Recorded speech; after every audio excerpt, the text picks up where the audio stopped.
ঐতিহ্যবাহী 7 দিনব্যাপী খার্চি পূজার আজ চতুর্থ দিন।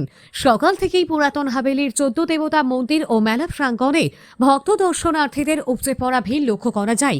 রাজ্যের বিভিন্ন প্রান্তের প্রতিবেশী রাজ্য থেকে বহু মানুষ এদিন পুজো দিতে ও মেলা উপভোগ করতে আসেন। ধর্মীয় রীতিনীতি মেনে এদিনও 14 দেবতার পূজার্চনা সম্পন্ন হয়।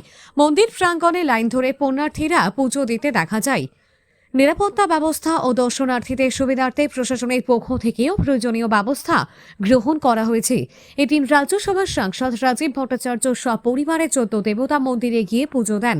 পূজা শেষে তিনি রাজ্যের শান্তি সমৃদ্ধি ও সর্বস্তরের মানুষের সুখ সমৃদ্ধি কামনা করেন। পাশাপাশি খার্চি পূজার ঐতিহ্য ও সাংস্কৃতিক গুরুত্বের কথা উল্লেখ করে তিনি বলেন, এই উৎসব শুধু ধর্মীয় অনুষ্ঠান নয়, এটি ত্রিপুরার সংস্কৃতি, ঐতিহ্য ও সংস্কৃতির এক গুরুত্বপূর্ণ পরিচয় বহন করে।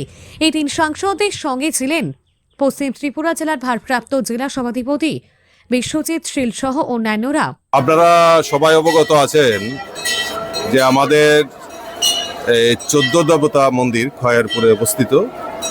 এই মন্দিরে চিরাচরিত প্রথার মাধ্যমে জাতি জনজাতির মেলবন্ধনের মাধ্যমে এখানে পূজা অর্চনা হয় আষাঢ় মাসে, সবাই আমরা জানি।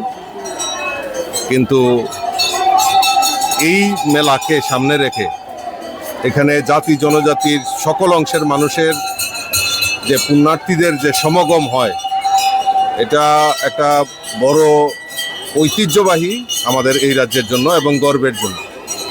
তো আমারও সৌভাগ্য হয়েছে, যেহেতু পার্লামেন্ট চলছে আজকে শনিবার, তাই আসার সুযোগ হয়েছে।